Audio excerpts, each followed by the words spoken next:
गुरु नाम है अंधेरे को दूर करने वाला, अज्ञान को मिटा के ज्ञान देना, अंधेरे को मिटा के प्रकाश में ला देना। इसीलिए इस वाणी में ये बात समझाई गई है कि गुरु की शरण जब तक नहीं लेते तब तक किसी भी काम को सही ढंग और तरीके से करने का सलीका हमें नहीं आ सकता, क्योंकि बिना गुरु के समझ नहीं है उस काम के बारे में। गुरु जब उसका तरीका बता देगा काम का करने का, तो बहुत ही आसानी से हम उस काम को कर लेते हैं। इस वाणी में भाई गुरदास जी ने वर्णन किया है कृष्ण सुदामा। कृष्ण और सुदामा बचपन के मित्र थे, एक ही गुरु से शिक्षा ग्रहण की थी। सुदामा जी ब्राह्मण कुल में पैदा हुए थे, लेकिन हालत उनकी गरीबी की थी। और श्री कृष्ण जी तो स्वयं भगवान के ही रूप थे, लेकिन गरीब और अमीर की दोस्ती कभी नहीं देखी होगी। दुनिया में कोई बिरला ही आदमी ऐसा होगा कि बचपन में शायद साथ रहे हों, और उनमें से अगर एक आदमी किसी ऊंचे ओहदे पे चला जाता है या बहुत अमीर होता है और एक गरीब होता है, बल्कि हमारे देश में तो कहावत भी चली थी कि कहाँ राजा भोज कहाँ गंगू तेली। मतलब गंगू तेली एक साधारण सा गरीब आदमी था, राजा भोज एक बहुत बड़ा राजा था। कहने का मतलब ये बीच की बहुत गहरी खाई थी जो आपस में मिलना बड़ा कठिन। लेकिन कभी कभी सुदामा जी अपनी पत्नी से श्री कृष्ण के बारे में बचपन की बात याद दिलाया करते।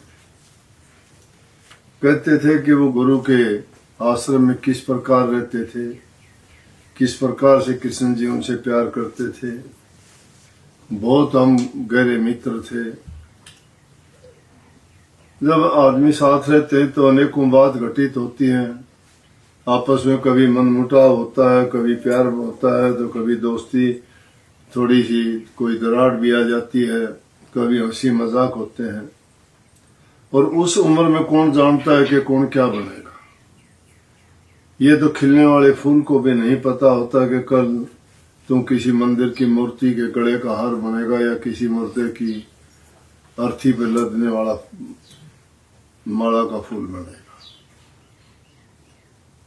फूल को ये नहीं पता होता, आज है कल का नहीं पता क्या हुआ। तो श्री कृष्ण जी तो बहुत बड़े भगवान रूप थे, उच्च घराने में पैदा हुए थे, हर प्रकार से सब शक्तियों से संपन्न थे। बड़े बड़े राजे महाराजे सब उनकी बात मानते थे, चमर ढुड़ाते थे, मस्तक टेकते थे। और श्री कृष्ण जी जो चाहते कर सकते थे, लेकिन सुदामा गरीब था। वाक्य है कि इंसान जैसा करता है ना, वैसा उसको जिंदगी में नतीजा मिलता है। ये आदमी अपनी बुद्धि पर पर्दा कोई ना डाले कि मैं ये करता हूं, इसका परिणाम मुझे नहीं भोगना होगा। वो काम करते वक्त अंधे जरूर हो जाते हैं, आंखों से भी अंधे हो जाते हैं, अकल से भी अंधे हो जाते हैं। कहने का मतलब हम विचार नहीं करते, सोचते नहीं कि मैं जो करता हूं इसका नतीजा क्या होगा। तो बचपन में जब वो गुरु दरबार में रहते थे, तो एक दिन गुरु जी के घर से जो माता जी थे उन्होंने उनको कहा, वैसे तो श्री कृष्ण जी के गुरु संदीपन जी थे, संदीपन ऋषि। तो एक दिन गुरुवाणी ने कहा उनको, बेटा जाओ जंगल से लकड़ियां लेके आओ। और श्री कृष्ण जी और सुदामा जी जब लकड़ी लेने के लिए गए, बहुत तेज बारिश होने लगी। लेकिन जब चलने लगे तो उन आश्रमों में क्या होता था, जंगलों में आश्रम होते थे गुरुओं के, छोटे बच्चे थे। माता जानती है बच्चों को कैसे उनका पालन पोषण किया जाता है। तो छोटे बच्चे होने के नाते जब गए तो इनको क्या दूं खाने के लिए, दिन में अगर भूख लगी तो कुछ नहीं था, थोड़े चने दे दिए साथ, और चने दे दिए। सुदामा को कृष्ण थोड़ा आगे निकल गया था कि बेटा भूख लगी तो ये खा लेना। अब सुदामा ने कृष्ण जी को नहीं बताया कि माता जी ने चने दिए हैं। दोनों जंगल में चले गए, जोर से बारिश होने लगी, पेड़ पे लकड़ियां ढूंढते ढूंढते पेड़ पे चढ़े हुए थे। पेड़ के एक तरफ वो थे, दूसरी तरफ वो थे। तेज बारिश आई, तेज हवा चली, ठंडी लगी, ठंड में कांपने लगे। भूख लगी हुई थी, बारिश होती रही। तो सुदामा जी ने क्या किया कि चने निकाल के खाने शुरू कर दिए। जब चने खाने शुरू कर दिए तो कृष्ण जी बोले, अरे सुदामा, ये आवाज किस चीज की आ रही है? तो उन्होंने ये नहीं कहा कि मैं चने खा रहा हूं, उसने कहा कि सर्दी के मारे मेरी जाड़ बज रही है। झूठ बोल दिया ना। उस झूठ का नतीजा ये हुआ कि सुदामा की सारी जिंदगी जाड़ ही बजती रही, मुश्किल से ही गुजारा चला उसका।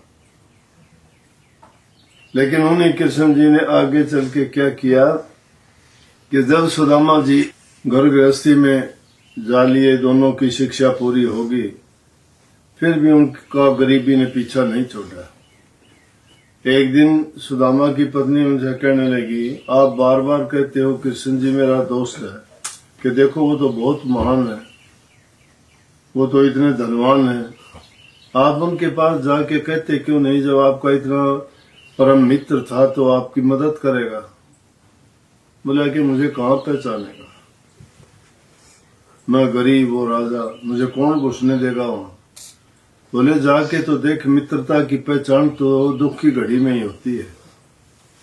इसीलिए कहावत बनी ना, मित्र वही जो विपत्ति में काम आए। A friend in need is a friend indeed. मित्र उसको करना चाहिए जो अपने मित्र का भला चाहे। मित्र उसको करना चाहिए वो अपने दोस्त की बुराई को मिटाना चाहे। मित्र उसको करना चाहिए उसकी छोटी बात को भी वो बड़ी करके दिखाए, वो मित्र होता है।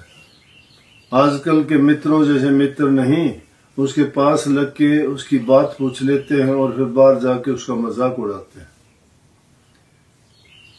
उसका भेद ले लेते हैं और फिर लोगों के सामने जाके तालियां पीटते हैं, उनकी हंसी ठिठोली करते हैं कि ये है, वो मित्र नहीं है। काफी लोग मेरे पास भी बच्चे आके कहते हैं वो गलत नशे में पड़ जाते हैं, गलत काम करते हैं, कोई शराब, कोई आजकल पता नहीं कोई सुल्फा, गांजा, ऐसी चीज क्या क्या पीते हैं। फिर वो आदत उनकी छूटती नहीं, तो फिर आके कहते, मैं बोला भाई क्यों करता है ऐसा काम? बोला जी मेरे दोस्त ने सिखा दिया। मैं बोला उसको दोस्त भी क्यों कहता है? जो तुम्हें गंदी आदत सिखाता है वो दोस्त नहीं, वो तो दुश्मन है तुम्हारा।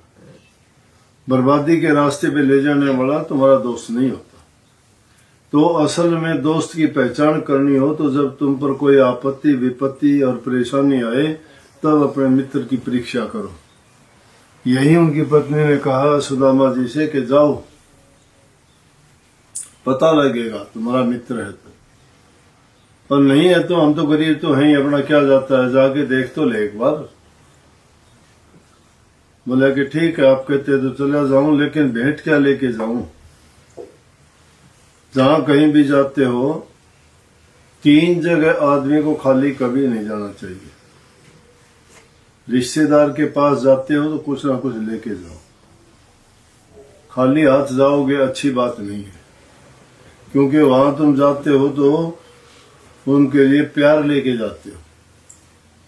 कभी भी गुरु, पीर या अपने इष्ट के पास जाते हो तो खाली मत जाओ, क्योंकि उसमें तुम अपना श्रद्धा और विश्वास लेके जाते हो।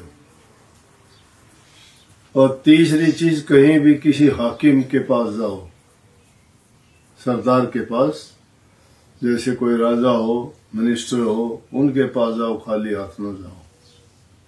अगर इन जगह पर खाली जाओगे तो खाली लौट के आओगे। जो आदमी किसी को देता नहीं है वो लेता भी नहीं है, मिलता भी नहीं है उसको।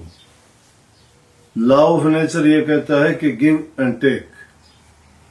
कुदरत का नियम है दो और लो। जमीन को भी तुम बीज देते हो तो वो तुम्हें उसका फल वापस देती है। इसीलिए आम जीवन में भी आप किसी को देते हो तो अच्छा बर्ताव, अच्छी इज्जत, अच्छा सम्मान उनका करते हो, प्यार से बोलते हो तो तुम्हें उसके बदले में वैसा ही मिलेगा। लेकिन अगर तुम उनके साथ अच्छा व्यवहार नहीं करते तो तुम्हारे साथ भी अच्छा नहीं होगा, ये भी सोच लेना चाहिए। तो बोले क्या लेके जाऊं तोहफा, हम गरीब आदमी। बोले हमारे पास क्या है, एक मुट्ठी चावल दे दी कि हमारे पास तो यही है, चावल वैसे भी शुभ होता है और यही ले जाओ। पल्ले में चावल बांध लिए, जाता है दरबार में, देखता है गरीब आदमी को तो बड़े घरों में घुसते हुए भी डर लगता है। पहरेदार होते हैं, चौकीदार होते हैं, अंगरक्षक होते हैं। जब गया दरबार में रोक लिया कि भाई मुझे मिलना है कृष्ण जी से। बोला कि तू कौन है, भाग यहाँ से। बोला अरे मैं उनका मित्र हूँ बचपन का। अरे कैसा मित्र, तेरे जैसे मित्र दिन में अपने आप को मित्र बताने वाले पता नहीं कितने आते हैं, फटे हाल चले आते हो, ये वो है फलान। जो मन में आया ना आप सुना, आप कहा। लेकिन गरीब आदमी का क्या जोर चलता है, कोई भी कुछ भी कह दे बेचारा बर्दाश्त कर लेता है। लेकिन उन्होंने फिर भी कहा कि यार मुझे ना मिलने दो, कोई बात नहीं, एक बार संदेशा तो दे दो जाके कि एक गरीब आदमी आया है, ब्राह्मण जाति का है। तो ब्राह्मण की तो निशानी थी, सिर पे केस थे, चोटी थी, जनेऊ था, ये लक्षण होते हैं ब्राह्मण के। वैसे हमसे पूछो तो ब्राह्मण के लक्षण अलग होते हैं। ब्राह्मण जाति से नहीं, ब्राह्मण कर्म से होना चाहिए। ब्राह्मण उसको कहते हैं ब्राह्मण सोई जो ब्रह्म पिछाने। ब्रह्म को तो वही पिछानता है जो प्रभु की भक्ति करता है, नहीं ब्रह्म को कौन जानता है।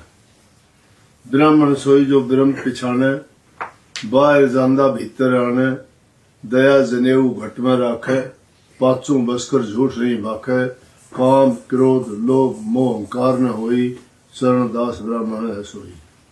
ये ब्राह्मण के इतने लक्षण हैं। जो इतने काम इतने गुण जिसमें है वो ब्राह्मण है, चाहे वो किसी जाति में जन्म लिया हो। लेकिन सुदामा जी ब्राह्मण थे, उन्होंने कहा कि जाके संदेशा तो दे दो कृष्ण जी को। बोले रे चलो संदेशा तो दे देते हैं, कभी बाद में बात उनको पता लगे गलत हो। बोले भाई बचपन में हम साथ रहा करते, हम पढ़ते थे, अब तो मिलने का कभी मौका नहीं मिला, कोई बात नहीं, ना मिलने देना, लेकिन मेरा संदेशा भेज दो उन तक। जो नहीं संदेशा सुना, श्री कृष्ण जी ने जाके संदेशा दिया। बोले अरे मूर्ख, आने रोक्या किसने।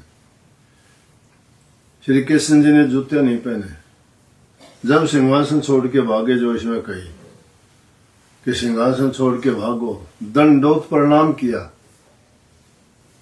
विपर को, पंडित को, सुदामा जी को दंडोत प्रणाम श्री कृष्ण जी ने किया, गले से लगाया, हाल पूछा, लेके गए, जाके सिंहासन पर बैठाया, पांव धोए, उसके बाद कुशलक्षेम पूछा, कैसे आना हुआ, क्या हाल है। बताया हाल कुछ नहीं। क्या बताता, शर्माते ने कुछ नहीं बताया।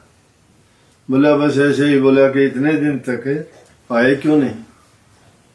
बोला बस नहीं आ पाया।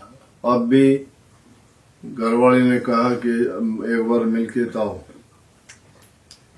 गरीब हालत है। और बोला वहां तो बात होती रही। तो उधर से श्री कृष्ण जी ने भेज दिया अपने दरबार से लोगों को कि फटाफट जाके देखो, पूछ लिया पता कहाँ रहते हैं। वहां पूरा सामान, मकान बनाया, सारा सामान घर का जरूरत का सब ऐसा महल खड़ा कर दिया। वो कुछ दिन रुके, इतने दिन में सब तैयार कर दिया। इसीलिए कहीं ना मुट्ठी चावल चाप के धन दिया रे गणा। एक मुट्ठी चावल चापे थे ना, वो एक मुट्ठी चावल चापने से उन्होंने इतना धन दिया सुदामा जी को। और उसके घर मकान सब तैयार करवा दिया। जब वापिस गया, छोड़ने के लिए गए, तो इतने दिन दरबार में रहा था, रंग रूप ही बदल गया। आदमी जब अच्छी जगह जाता है, टाइम का खाना, टाइम का नहाना, शांति, मन में कोई परेशानी ना हो, तो देखो उसका तो रंग ढंग ऐसे हो जाएगा जैसे दीपक में तेल डाल देते हैं। अरे एक आदमी चिंता में हो, टाइम पे खाना ना मिले, ना कोई नहाना धोना हो, हमेशा मन में चिंता की लकीरें चेहरे पर खींची रहे, तो वो आदमी तो मुरझा जाएगा। तो सुदामा जी का तो रंग रूप ही बदल गया। उधर जो उनके घर वो पंडितायन बड़े ठाठ बाट से देख के कहने लगी, श्री कृष्ण जी ने तो ये कर दिया। सुदामा जी को नहीं पता क्या किया, मन में सोचता आया कि मेरा तो मुंह नहीं खुला कि मैं क्या मांगू, और उसने कुछ दिया नहीं।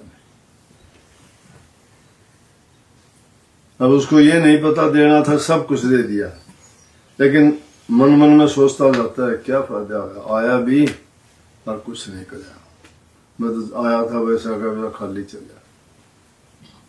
लेकिन जो ही जाके देखता गली में घर नजर नहीं आता। उसने सोचा घर भी भूल गया कि मैं दूसरी गली में तो नहीं आ गया, कहीं दूसरे स्थान पे तो नहीं पहुंचिया, मेरा घर था तो इसी गली में, विचार करता है।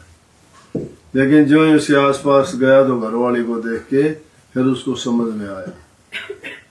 तो ये थी उनकी कहानी कि जब वो राजी हो जाता है तो चारों पदार्थ सौंप देता है, धर्म, अर्थ, काम और मोक्ष। ये चार पदार्थ कहे गए हैं। धर्म की नीति पर चलना होता है। धर्म की मैं अलग से परिभाषा देता हूं कि धर्म वो है इंसान जिस पोजीशन में जहां है उसके साथ पूरा न्याय करे। अगर पिता है तो बच्चों के रूप में उनका लालन पालन करना, घर को संभालना, हर प्रकार से उनके जो कर्तव्य बनता है उसका पालन करना, ये गृहस्थ का धर्म है उसका। धर्म किसी मजहब का नाम नहीं है। धर्म इंसान के जो दायित्व है उनको पूरा करना ही धर्म है। अर्थ है आदमी के पास धन होना। जब इंसान नेक काम करता है, टाइम पर अपना कमा के खाता है, अपनी हक हलाल की ईमानदारी से करता है, मेहनत करता है, अपनी मेहनत में विश्वास रखता है, तो अर्थ की उसको कमी नहीं है। ज्यादा संग्रह करने से कुछ हो नहीं जाता, सब छोड़ के ही जाते हैं। परमात्मा से इतना मांगो, जैसे कि कबीर साहब ने कही है कि साईं इतना दीजिए जिसमें कुटुंब समा, मैं भी भूखा ना रहूं, आया न भूखा जा। कि ऐसा मालिक हमें दे, इतना दे। अगर ज्यादा देगा तो ये चीज आदमी को बर्बाद करती है। अगर जरूरत से ज्यादा कोई भी चीज हो, excess of everything is bad. बहुतायत किसी चीज की हो जाओ, ज्यादा कोई भी चीज हो जाएगी, खराब करेगी। तो महापुरुषों ने फरमाया है कि पानी बाढ़ो नाव में, घर में बाढ़ो दाम, दोनों हाथ होनी चाहिए, यही सियाणों काम। घर में इंसान के पास पैसा ज्यादा हो जाए तो उसके लिए अच्छाई इस बात में है कि वो उसको पुण्य के काम में लगा दे, अच्छे काम में लगाए। गरीब जरूरतमंद की सहायता कर दे तो काम आया, नहीं तो उसको छोड़ के जाओगे मिट्टी मिल जाएगा, कुछ नहीं, दबा दबाया रह जाएगा, मिट्टी है वो, क्या फायदा। जीते जी अपने हाथ से कर जाओगे तो तुम्हें पता है तुमने नेक किया है, तुम्हें आत्मिक शांति मिलेगी। और जो उस इंसान का तुमने भला किया है वो दुआ देगा आपको कि हाँ इसने मेरा भला किया। और दुआ इंसान के लिए जो भी आदमी के प्रति भावना रख के बोला जाता है सच्चे मन से, उसके प्रति काम करता है। किसी को गरीब को दुखी करोगे, उनका दिल दुखाओगे, तो वो उस दिल से बद दुआ देगा कि परमात्मा देखेगा तुझे। इसका मतलब उसने दुखी दिल से ये कहा है तो वो दुख का पहाड़ उसने टूटेगा कभी न कभी। लेकिन किसी का भला करते हो तो कहता है परमात्मा तेरा भला करे, वो तुम्हें शांति देगा क्योंकि तुमने उनका हित किया है और उसने आपके लिए दुआ दी है। इसलिए ये अर्थ है धन है। नहीं तो धन के तीन साथी हैं, या तो चोर उसको चोर ले जाएंगे, और यहाँ इनकम टैक्स वाले छीन ले जाएंगे, और या जो है कोई आग लग जाएगी, या नहीं घर में रोग बीमारी लगने से डॉक्टर ले जाएगा। इसलिए पुण्य के काम में लगाओ। तो घर में अगर धन बढ़ जाता है तो उस धन से नेक काम करो, भलाई के काम करो, पर हित के लिए लगाओ, उसको पर उपकार में लगाओ। और पानी बांटो नाव में। अगर नाव में एक छोटा सा छेद होता है, उसमें पानी थोड़ा बहुत भरता है, तो अगर उस पानी को नहीं निकालोगे और वो पानी ज्यादा भर गया तो नाव डूब जाएगी। इसलिए कहा है कि पानी जब उसमें बढ़ जाता है तो उसको उड़ीच देना है, बाहर निकाल देना चाहिए ताकि वो डूबे नहीं। तो ये हमारी जिंदगी से संबंधित कही हैं बातें कि इंसान को हर चीज के लिए ये नहीं कि जरूरत से ज्यादा चीज है वो हमारे क्या काम आएगी, और जरूरत की चीज अगर हमारी है, आदमी को पेट भरने के लिए रोटी चाहिए, सिर ढकने के लिए छत चाहिए और तन ढकने के लिए कपड़ा चाहिए। जिसको रोटी, कपड़ा और मकान की ये हमारी मूलभूत जरूरत है। और ये जरूरतें जब हमारी पूरी हो जाती हैं तो यूं तो अगर ऊपर छलांग लगाओगे तो कितने भी लगाओ, किसी चीज का अंत ही नहीं है। जितना तुम्हें मिलता है उसमें मालिक का शुक्राना करो, संतोष रखा करो कि जो मुझे मिला है मालिक की कृपा है। हमेशा उनका गुणगान किया करो, क्योंकि ये खुशी, ये अच्छे दिन, ये सेहत, ये शरीर, ये जीवन उसका बख्शा हुआ है। लेकिन हम भूल जाते हैं, और उसको जब भूल जाएंगे, सावधानी हटेगी तो दुर्घटना तो घटेगी। इसलिए सावधानी रखो, प्रभु को कभी ना भूलो। सब कामों को छोड़ के नाम का सुमरण करना, चिंतन करना, ध्यान करना, अभ्यास करना, ये हमारा सबसे प्रायोरिटी पे होना चाहिए। सबसे प्रथम नंबर पे यही काम होना चाहिए, और काम उसके बाद दूसरे करो। फिर एक शुभ नाम से, जिस नाम में सारे गुण हैं, उसका नाम लेके तुम दिन की शुरुआत करते हो और कोई भी काम करते हो। हर काम में क्यों प्रभु का नाम लेते हो? ताकि वो उस काम को ठीक ढंग से संपन्न करे। हर रोज सुबह उठ के ये दुआ किया करो मालिक से कि मालिक सुख देना, शांति देना, समृद्धि देना, मेरे ख्याल विचार अच्छे और सच्चे रखना, मुझे सत्य के मार्ग पर चलाना, भटकने न देना। मैं नादान बुद्धि हूँ, मेरी सोच छोटी है, मैं काल और माया के देश में रहता हूँ, मैं बात बात पे भरम जाता हूँ, मैं लालच के बस, स्वार्थ के बस बह जाता हूँ। इसलिए कृपा करके अपनी कृपा दृष्टि मेरे पर रख के मुझे आप ही संभालोगे और आप ही मुझे सही रास्ते पर लाओगे। आपके सहारे से जिंदा हूँ, आपकी दुआ के आसरे ये जीवन बीते, यही मेरी आपसे प्रार्थना है। ऐसा आप भी रोजाना किया करो। जो उसकी पुकार करोगे मालिक सबकी सुनता है।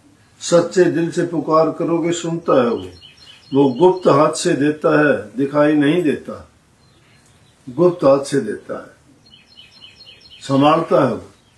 लेकिन हम नहीं समझ पाते उसके रास्तों को, क्योंकि उसके रास्ते गुप्त है ना। जाहिर वाला तो पता लग जाए ये है, वो गुप्त तरीके से सबके काम करता है। आपके भी इसी प्रकार से सब कर्मों को भी देखता है, वो दिलों की बात को भी जानता है, और ऐसा जो करता है उसी तरह से उसको संभालता भी है। इसलिए मालिक को याद किया करो और ये दुआ किया करो कि वो हमें जीवन में सुख, शांति और समृद्धि दे। लेकिन आप भी उस नाम का चिंतन करना, स्मरण करना, ध्यान करना ना भूला करो। सबको बहुत बहुत आशीर्वाद। राम राम।